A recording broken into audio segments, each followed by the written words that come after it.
if the present government is serious and sincere towards the welfare of Muslim empowerment, अगर उनकी चिंता है तो उनके जॉब्स के बारे में सोचना चाहिए। उनको देखना चाहिए कि सरकारी जॉब्स में कैसे नौकरी मिलेगी, उनका एजुकेशन कैसे होगा, उनको टेक्निकल स्किल्स कैसे दी जाएंगी, उनको लोकल बॉडीज़ में, असेंबली में, पार्लियामेंट्स में पॉपुलेशन के आधार पे सीट्स कैसे मिलेंगी। जिस तरह SC ST का कोटा होता है, पार्लियामेंट और असेंबली में भी इनको कोटा करना चाहिए हमारी मुस्लिम बहनों के लिए। और मैं तो कहता हूं कि अगर नियत रहती इनकी तो 303 जो इनका तादाद है सर, उसमें एक ना एक मुसलमान जरूर जीत के आता। 335 NDA मेंबर चुन के आए सर, और उसमें सिर्फ एक मुसलमान आया है, उसको भी मंत्री पद इन्होंने नहीं दिया। तो इनकी नीयत इससे साफ जाहिर होती है सर। सर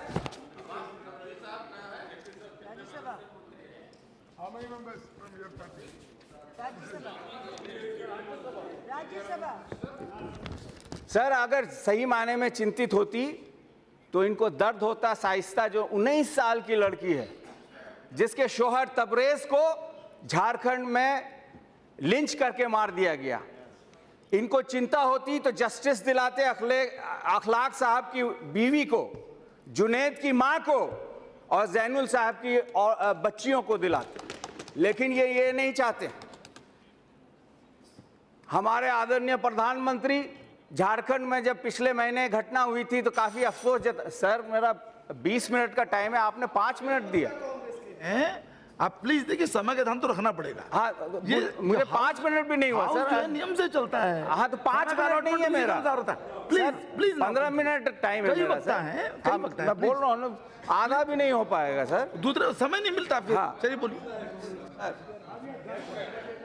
तो चलिए। सर प्रधानमंत्री ने भी चिंता जताई सर, नहीं प्रधानमंत्री ने भी चिंता जताई और लेकिन उसका नतीजा कुछ नहीं हुआ। नतीजा ये हुआ कि 4 लोगों की फिर वही झारखंड में हत्या हो गई लिंचिंग के तहत, और 4 गैर मुस्लिम की हत्या हुई। तो अगर सही मायने में प्रधानमंत्री चाहते तो पिछले साल ही एक्शन लेते, जब उनके मंत्री ने 8 कन्विक्ट्स जो मर्डर कन्विक्ट्स हैं उनको जाके माला पहना के सम्मानित किया।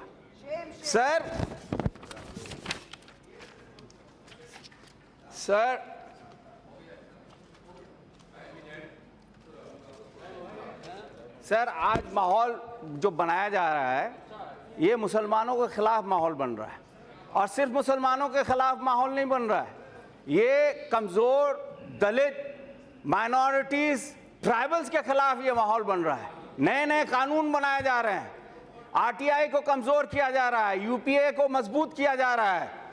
तो आज के दिन जो माहौल है उस पर मैं कुछ आपको ये एक लाइन पढ़ के बताना चाहता हूं sir.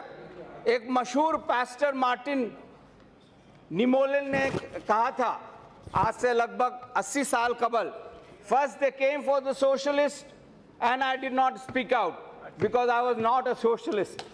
Then they came for the trade unionists and I did not speak out because I was not a trade unionist. Then they came for the Jews and I did not speak out because I was not a Jew. Then finally they came for me and there was no one to speak for me. Sir, exactly वही माहौल हो रहा है sir, और इससे हमें बचना होगा। आखिर में सर कंक्लूड करने के लिए मैं कह रहा हूं, ये जो बिल लाया गया है मुसलमानों को जेल करने का नया तरीका है। ये या तो टेररिस्ट करार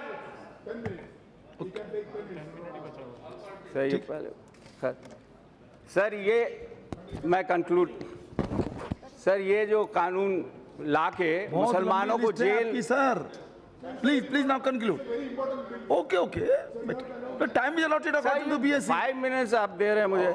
मुसलमानों को जेल भेजने के लिए नया कानून बनाए सर, या तो टेररिस्ट घोषणा करके अंदर कर दो, या तबरेज के तरह लिंच करके मार दो, या नहीं तो 3 लफ्जों में उसको जेल भिजवा दो।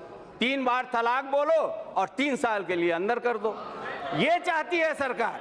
चलिए, और कितने नए तरीके निकालेगी मुसलमानों को श्रीमती बर्बाद करने के लिए। Therefore, I oppose this bill and request the honorable minister who comes from Patna, my state, to send this bill to the standing committee for review Shrimati and make Kanimodi. laws for separated women of all communities, not just Muslim, जिसकी तादाद sir इन्होंने बताया 345 मुसलमानों को तलाक में इन्होंने बताया कि अभी अब जजमेंट के बाद 353 लोग 345 मुसलमान औरतों के लिए अपना दर्द दिखा रहे हैं। ये अपीजमेंट है। ये बदनाम हमें कांग्रेसियों को बदनाम करते हैं कि हम मुसलमान का अपीजमेंट करते हैं, लेकिन ये दिखाना चाहते हैं कि असल अपीजमेंट ये मुसलमान औरतों का करना चाहते हैं, लेकिन इनकी नीयत साफ नहीं है। इनकी नीयत बिल्कुल जैसा हमने कहा कि इनकी नीयत है कि जो कमजोर हैं, जो माइनॉरिटी हैं, जो मुस्लिम हैं, उनको किस तरह कुचल के उनको एक किनारे में ठेला जाए और ताकि इनकी हुकूमत ठीक से चल सके। मैं इस बिल को अपोज करता हूं सर। बहुत बहुत शुक्रिया।